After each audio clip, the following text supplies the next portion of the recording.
નમસ્કાર વિદ્યાર્થી મિત્રો, કેમ છો બધા? મજામાં? હું Rohit Joshi Shri study YouTube channel પર આપ સર્વ વિદ્યાર્થી મિત્રોનું હાર્દિક સ્વાગત કરું છું. વિદ્યાર્થી મિત્રો, આજે આપણે વિષય સામાજિક વિજ્ઞાનમાં પાઠ નંબર 16 છે, આર્થિક ઉદારીકરણ અને વૈશ્વિકીકરણ, જેનો આજે આપણે અભ્યાસ કરશું. આની પહેલાંના લેક્ચરમાં આપણે પાઠ 16માં મહત્ત્વના કેટલાક મુદ્દાઓ છે, ઉદારીકરણ, ખાનગીકરણ, તેના લાભો, ગેરલાભો, એના વિશે આપણે ચર્ચા કરી. હવે આજના લેક્ચરમાં આપણે વૈશ્વિકીકરણ છે તેમજ મહત્ત્વના અન્ય કેટલાક મુદ્દાઓ છે, ટકાઉ વિકાસ, પર્યાવરણની સુરક્ષા માટેના કેટલાક મહત્ત્વના પગલાઓ, તેની આજે આપણે ચર્ચા કરશું. એ પહેલાં ફરીથી એક વખત આપને યાદ દેવડાવું, હજુ સુધી આપે મારી યુટ્યુબ ચેનલ સબસ્ક્રાઈબ ન કરી હોય તો સબસ્ક્રાઈબ કરી લો, જેથી કરીને આપને આવા જ સારા વિડીયો એનું નોટિફિકેશન છે એ જલ્દીથી પ્રાપ્ત થાય. ચાલો આપણે વિદ્યાર્થી મિત્રો પાઠની શરૂઆત કરીએ. આપણે આજના લેક્ચરમાં સૌથી પહેલો ટોપિક છે વૈશ્વિકીકરણની અસરો. આ વૈશ્વિકીકરણ છે કે જેની અંદર ભારતીય અર્થકરણ જે મિશ્ર અસર થઈ છે, કેટલાક લાભો એમનાથી પ્રાપ્ત થયા અને કેટલાક ગેરલાભો છે, એ વૈશ્વિકીકરણ અપનાવવાથી એ ભારતના અર્થતંત્રને પ્રાપ્ત થયેલા છે. તો ચાલો આપણે એ વૈશ્વિકીકરણની અસરથી જે લાભો અને ગેરલાભો ભારતીય અર્થતંત્ર પર જોવા મળે છે તેની આપણે ચર્ચા કરીએ. તો સૌથી પહેલાં લાભો છે. એમાં સૌથી પહેલો લાભ છે કે વૈશ્વિકીકરણના પરિણામે દેશમાં વિદેશી જે મૂડીરોકાણ છે એ મૂડીરોકાણને પ્રોત્સાહન મળ્યું છે. આજે તમે જુઓ, મોટાભાગના ઉદ્યોગો છે એ વિદેશની અંદર મૂડીરોકાણ કરે છે. તો અહીં વૈશ્વિકીકરણના પરિણામે દેશમાં જે વિદેશી મૂડીરોકાણ છે એને આજે પ્રોત્સાહન મળ્યું છે. આપણા દેશની અંદર પણ કેટલાક વિદેશી ઉદ્યોગપતિઓ એ પોતાનો ઉદ્યોગ સ્થાપે છે અને મૂડીરોકાણ કરે છે. તો આ એક બાબત પ્રોત્સાહન પ્રાપ્ત થઈ ગઈ વૈશ્વિકીકરણના લીધે. બીજું છે, વૈશ્વિકીકરણ દ્વારા વિકસિત દેશોમાં ઉત્પન્ન થતી જે વસ્તુઓ છે એ સરળતાથી પ્રાપ્ત થઈ છે. આજે તમે જુઓ તો વૈશ્વિકીકરણથી આજે જે અમેરિકા જેવા વિકસિત દેશો છે, જે કંઈ ઉત્પન્ન કરે છે વસ્તુઓ, એ સરળતાથી ભારત જેવા વિકાસશીલ દેશોને પ્રાપ્ત થાય છે. જ્યારે ત્રીજું છે કે વૈશ્વિકીકરણના પરિણામે ભારત જેવા વિકાસશીલ દેશો એ આંતરરાષ્ટ્રીય હરીફાઈમાં ટકી રહેવાની શક્તિ પણ પ્રાપ્ત થઈ છે. અહીં તમે ત્રીજો લાભની અંદર એ બાબત સમજો છો કે આંતરરાષ્ટ્રીય કક્ષાએ જે વ્યાપારની અંદર હરીફાઈ થાય છે એમાં ટકી રહેવાની જે શક્તિ છે એ વૈશ્વિકીકરણના લીધે ભારત જેવા વિકાસશીલ દેશોએ પ્રાપ્ત કરી છે. તો આ મહત્ત્વના 3 લાભો છે જે તમારે પરીક્ષામાં વારંવાર પૂછાય છે, તમારે યાદ રાખવાના છે. પછી આપણે ગેરલાભો વિશે વાત કરીએ. તો પહેલો ગેરલાભ છે કે વૈશ્વિકીકરણથી ગરીબી, બેરોજગારી, એની સમસ્યાઓ હલ કરવામાં ધારી સફળતા મળી નથી. અહીંયા જે સફળતા મળવી જોઈએ ગરીબી અને બેરોજગારી ઘટાડવા માટે, એ સફળતા વૈશ્વિકીકરણ અપનાવ્યા પછી પ્રાપ્ત થઈ નથી. આ એનો સૌથી પહેલો ગેરલાભ છે. પછી ગેરલાભ નંબર 2 છે, વિકાસશીલ દેશોને નિકાસની જે વૃદ્ધિ છે એ વૃદ્ધિ દ્વારા જે લાભો મળવા જોઈએ તે પૂરતા પ્રમાણમાં પ્રાપ્ત થતા નથી. અહીંયા ભારત જેવા વિકાસશીલ દેશો કે જે નિકાસ કરે છે, બીજા દેશોની અંદર પોતાનો માલ સામાન કે કૃષિ લગતી જે કાંઈ ચીજ વસ્તુઓ છે વેચે છે, એ નિકાસની જે વૃદ્ધિથી જે લાભ થવા જોઈએ એ લાભો હજુ સુધી થયા નથી. આ ગેરલાભ નંબર 2 છે. ગેરલાભ નંબર 3 છે કે વૈશ્વિકીકરણનો લાભ છે એ માત્ર મોટા ઉદ્યોગોને જ મળે છે, જ્યારે નાના ઉદ્યોગોને એનો લાભ ઓછો મળે છે. તો અહીં વિદ્યાર્થી મિત્રો, આપણે વૈશ્વિકીકરણના લાભો અને ગેરલાભોની ચર્ચા કરી.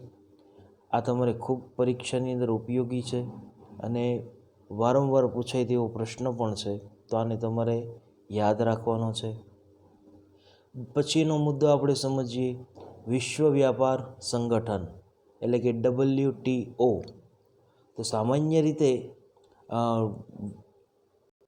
સામાન્ય રીતે તમે જુઓ તો સંયુક્ત રાષ્ટ્ર સંઘ કે જેના સભ્ય દેશો કે જેના દ્વારા 1 જાન્યુઆરી 1995થી આંતરરાષ્ટ્રીય વ્યાપાર કે જેના માટેની એક સંસ્થા જે વિશ્વ વ્યાપાર સંગઠનના નામે ઓળખાય છે તેની શરૂઆત કરી.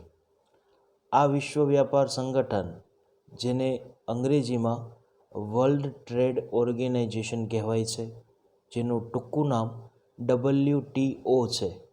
આ સંસ્થાનું મુખ્ય મથક જે છે એ સ્વિટ્ઝરલેન્ડ દેશમાં આવેલું છે, જેનું નામ છે જીનીવા શહેર. તો આ વિદ્યાર્થી મિત્રો તમારે હેતુલક્ષી પ્રશ્નોમાં પણ આ પેરેગ્રાફમાંથી પૂછાય કે સંયુક્ત રાષ્ટ્ર સંઘના સભ્ય દેશો દ્વારા ક્યારે આંતરરાષ્ટ્રીય વ્યાપારની સંસ્થા સ્થાપવામાં આવી? તો કે 1 જાન્યુઆરી ઈસવીસન 1995. વિશ્વ વ્યાપાર સંગઠન જેનું વડું મથક કયા દેશની અંદર આવેલું છે? તો કે સ્વિટ્ઝરલેન્ડ દેશમાં. બરાબર. એ વડું મથકનું નામ શું છે? તો કે જીનીવા. તો આ બધા જ તમારે પેરેગ્રાફમાંથી હેતુલક્ષી પ્રશ્નો પૂછાય છે. પછી આપણે વાત કરીએ તેના ધ્યેયોની. સૌથી પહેલો ધ્યેય છે કે વિશ્વના દેશો વચ્ચે જે વ્યાપાર થાય છે એ વ્યાપારના અવરોધો દૂર કરવા જોઈએ. અહીં ખાસ વિશ્વના દેશો વચ્ચે વ્યાપાર જ્યારે થતો હોય ત્યારે ઘણા બધા નાના મોટા નિયંત્રણો આવતા હોય છે, અવરોધો આવતા હોય છે. તો એને બને ત્યાં સુધી જલ્દીથી એવા અવરોધોને દૂર કરી દેવા જોઈએ, એનો ઉકેલ લાવવો જોઈએ, જેથી કરીને વ્યાપાર છે એ અટકે નહીં અને સરળતાથી વ્યાપાર થઈ શકે. બીજો ધ્યેય છે કે વિશ્વ વ્યાપાર માટે દેશના ઉદ્યોગોને આપવામાં આવતું જે સંરક્ષણ છે એ દૂર કરવું જોઈએ. વિદેશની અંદર જે વ્યાપાર કરે છે કંપનીઓ કે કારખાનાઓ કે ઉદ્યોગો કે જેને દેશના કેટલાક સરકાર દ્વારા સંરક્ષણ પૂરું પાડવામાં આવે છે, એ સંરક્ષણ દૂર કરવું જોઈએ, જેથી કરીને દેશના જે ઉદ્યોગો છે એ અવરોધ વગર, નિયંત્રણો વગર સ્વતંત્ર રીતે વ્યાપાર કરી શકે. હવે આપણે ત્યાર પછીનો મુદ્દો સમજીએ. ધ્યેય નંબર 3 છે વૈશ્વિક વ્યાપારની નીતિ અને આર્થિક નીતિઓની સાથે સંકલન સાધવું.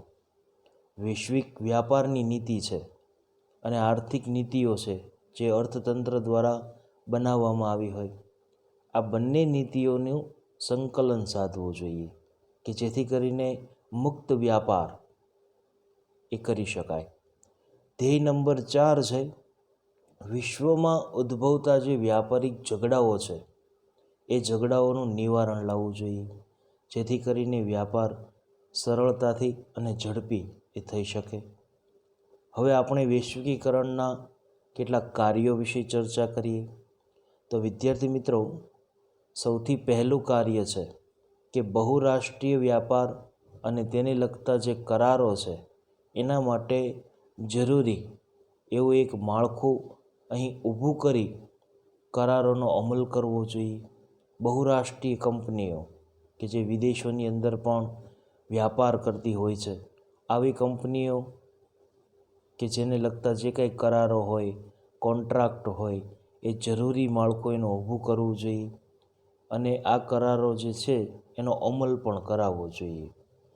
બીજું કાર્ય છે વિશ્વમાં સંગઠન બહુરાષ્ટ્રીય વ્યાપાર માટે થયેલી જે ચર્ચા વિચારણાઓ છે, વાટાઘાટો છે, એના માટે ફોરમ એટલે કે ચર્ચા માટેનું એક સ્થાન એ કામગીરી બજાવે છે.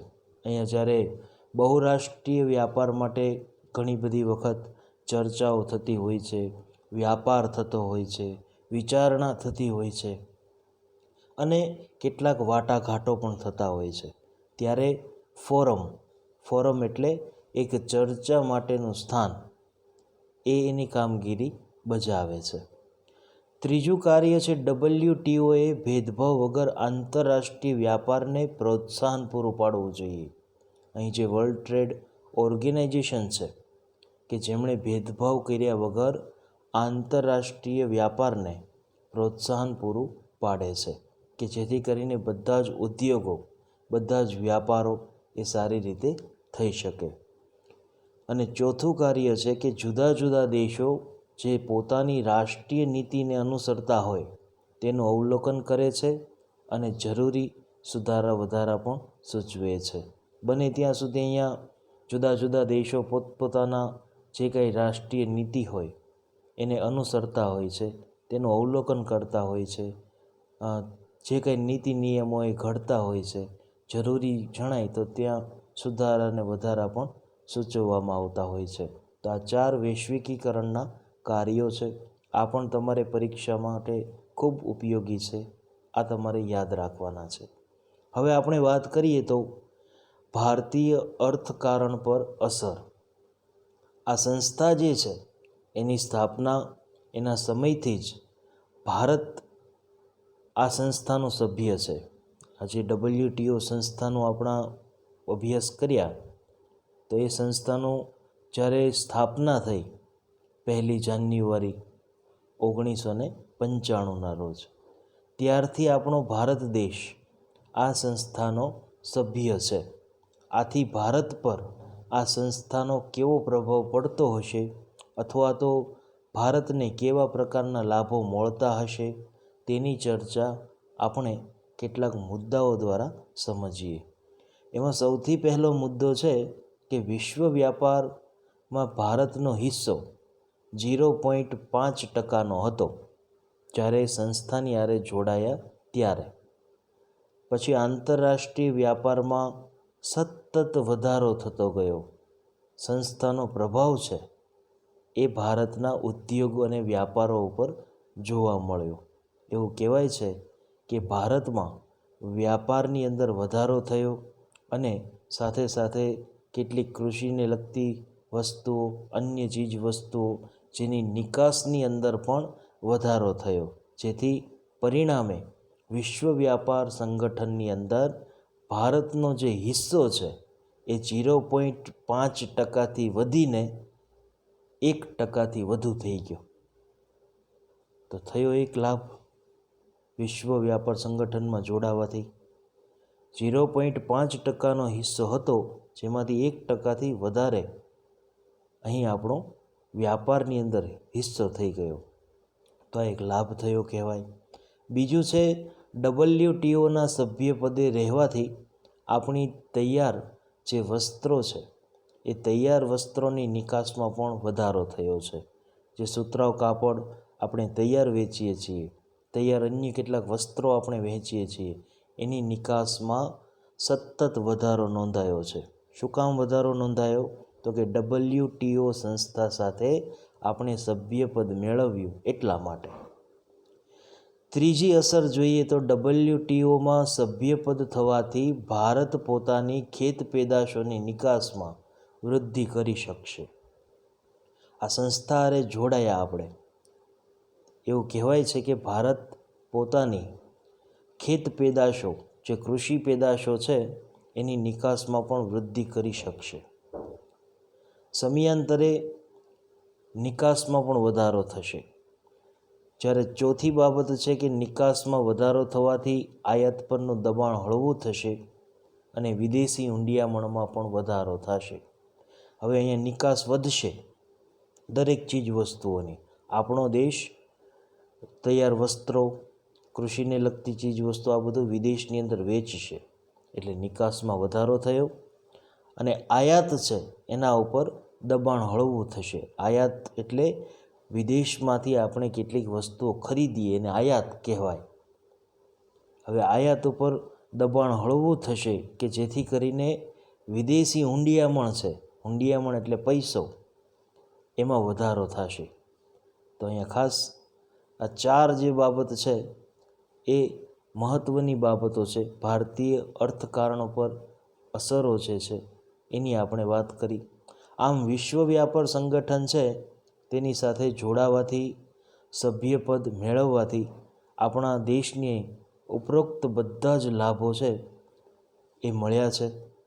પણ સાથે સાથે કેટલીક શરતોનું પાલન પણ આપણા દેશે કરવું પડે છે. ખાસ કરીને ભારત પોતાની આંતરમાળખાકીય જે સગવડો છે એમાં કેટલીક ઝડપથી વધારે છે, તેમજ વિકસિત દેશો ભારત સાથે કેટલા અંશે સહકાર આપે છે, કેટલા અંશે નથી આપતા, આ બધી જ બાબતો તેના ઉપર આધારિત છે. તો ખાસ આપણે ભારતીય અર્થતંત્ર પર અસરો જોઈ. હવે આપણે ત્યાર પછીનો મુદ્દો સમજીએ. હવે આપણે વિદ્યાર્થી મિત્રો ટકાઉ વિકાસનો ખ્યાલ સમજીએ. ટકાઉ વિકાસ એટલે તો કે ભાવિ પેઢીની જરૂરિયાતો હોય એ પૂરી પાડવાની જે ક્ષમતા છે એને નુકસાન પહોંચાડ્યા વિના વર્તમાન પેઢીની જે જરૂરિયાતો છે એ સંતોષવી, એને ટકાઉ વિકાસ કહેવાય. એટલે કે ભાવિ પેઢીની જરૂરિયાતો એટલે આવનારી જે પેઢીઓ છે એ પેઢીઓની જરૂરિયાતોને પૂરી પાડવાની જે ક્ષમતાઓ છે એ ક્ષમતાને નુકસાન પહોંચાડ્યા વિના વર્તમાન પેઢી એટલે કે આપણે બધા, હું ને તમે બધા, વર્તમાન પેઢીની જે કંઈ જરૂરિયાતો છે એ આપણે બધી સંતોષવી પડશે, નુકસાન પહોંચાડ્યા વિના. બરાબર છે, એને ટકાઉ વિકાસ કહેવાય. આ ટકાઉ વિકાસમાં પર્યાવરણના જે સાધનો છે એ પર્યાવરણના સંસાધનો જેની કાયમી જાળવણી પર ભાર મૂકવામાં આવ્યો છે. પછી એ કુદરતી સંસાધનો હોય કે માનવ નિર્મિત સંસાધનો હોય, કાયમી એની જાળવણી પર ભાર મૂકવામાં આવ્યો છે. એટલે તો આપણે કહીએ છીએ કે સેવ the environment, save the water. આ બધી અમસ્તા નથી વાત કરતા. આ બધું એટલા માટે જ કહીએ છીએ કે ભાવિ પેઢીની જરૂરિયાતોને નુકસાન પહોંચાડ્યા વિના વર્તમાન પેઢી જે છે એ પોતાની જરૂરિયાતોને સંતોષે.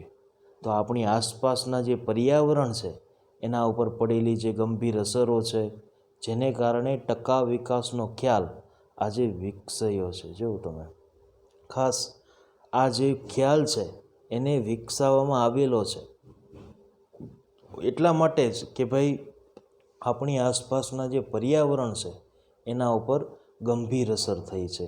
પ્રદૂષણો, વૃક્ષો વધુ કાપવા, જંગલોનો નાશ થવો, આ બધી જ પર્યાવરણ ઉપર પડેલી ગંભીર અસરો છે. તેથી એક અહીંયા વિચાર જે છે એ વિચારને અહીં વિકસાવવામાં આવ્યો છે અને એ વિચાર છે ટકાઉ વિકાસનો. આજની પેઢીએ જે સાધેલો વિકાસ છે એ ભવિષ્યમાં ટકી શકે તેમ નથી. શું કામ નથી ટકી શકે એમ? તો કે આપણો જે વિકાસ છે ને એ ટૂંકો છે, આપણા સુધી જ સીમિત છે, એટલે ભવિષ્યમાં એ ટકી શકે તેમ નથી. અહીં વર્તમાન પેઢીની જે સગવડો છે ને એ સગવડો ભાવિ પેઢીને કદાચ પ્રાપ્ત થાય તેમ નથી, એવી શંકા છે. તો અહીંયા ખાસ આર્થિક વિકાસને કારણે કુદરતી સંસાધનોનું પ્રમાણ ઘટે છે. માનવ જે આજના સમયમાં જે દોડ લગાવી છે ને આર્થિક વિકાસને સાધવા માટેની, એ આર્થિક વિકાસને કારણે આજે કુદરતી સંસાધનોને પણ આપણે સાથે સાથે ઘટાડતા જઈએ છીએ. પછી એક કોલસો હોય કે પેટ્રોલિયમ પેદાશ હોય કે ખનિજ સંસાધન હોય કે અન્ય કોઈ, આ બધી જ કુદરતી સંસાધનોનું નુકસાન કરીએ છીએ અને આપણે આર્થિક દોટ લગાવી છે. આ દોટ કદાચ ભાવિ પેઢીને એનો લાભ નહીં મળે, તો એવી ગુણવત્તાઓ પણ ઓછી થાય. આ પરિસ્થિતિમાં વિકાસનો ખ્યાલ પણ બદલવો પડશે, એટલે ભવિષ્યની થોડી ચિંતા પણ કરવી પડશે. બરાબર છે, તો અહીં પરિસ્થિતિને ધ્યાનમાં રાખી વિચારો બદલવા પણ પડશે. જો આપણે વિકાસ કરવો હોય દેશનો તો આપણો ખ્યાલ જે છે, આપણો વિચાર છે એનો બદલાવ લાવવો જોઈએ કે કુદરતી સંસાધનોને ઓછો બને ત્યાં સુધી નુકસાન થાય અને આપણો વિકાસ પણ થાય. આ બંને પ્રક્રિયા આપણે સાધવાની છે. તો વર્તમાન સમયનો આર્થિક વિકાસ અને તેને કારણે પર્યાવરણ ઉપર થતી કેટલીક અસરો, આ અભ્યાસ જે છે એને ટકાઉ વિકાસનો ખ્યાલ હેઠળ કરવામાં આવે છે. તો વિદ્યાર્થી મિત્રો, અહીં ટકાઉ વિકાસ એની આપણે વાત કરી કે ભાવિ પેઢીની જરૂરિયાતોને પૂરી પાડવાની એક ક્ષમતા, જેને નુકસાન પહોંચાડ્યા વિના વર્તમાન પેઢી જે છે એની જરૂરિયાતોને સંતોષવી પડશે. તો ખાસ કુદરતી સંસાધનોને આપણે નુકસાન ન પહોંચાડીએ અને ભવિષ્યની પેઢીની ચિંતા કરી આપણી જે કંઈ જરૂરિયાતો છે એને આપણે સંતોષીએ. એ જ સાચો ટકાઉ વિકાસ છે. બરાબર? તો વિદ્યાર્થી મિત્રો, આપણે અહીં સુધી આ લેક્ચર રાખીએ છીએ. હવે નેક્સ્ટ લેક્ચરમાં આપણે ટકાઉ વિકાસની કેટલીક અન્ય બાબતો જે છે એનો આપણે પરિચય મેળવશું. સાથે પર્યાવરણ સુરક્ષા માટેના કેટલાક પગલાઓ છે તેની આપણે ચર્ચા કરશું. અને કેટલાક પ્રશ્નો છે કે 2 માર્ક્સ 3 માર્ક્સ એના પ્રશ્નો કઈ રીતે લખવા, તેમજ હેતુલક્ષીય પ્રશ્નો છે આ યુનિટમાંથી તમને વારંવાર પૂછાય છે, તો એની પણ આપણે સાથે ચર્ચા કરશું. ચાલો આવજો. જય હિન્દ, જય ભારત.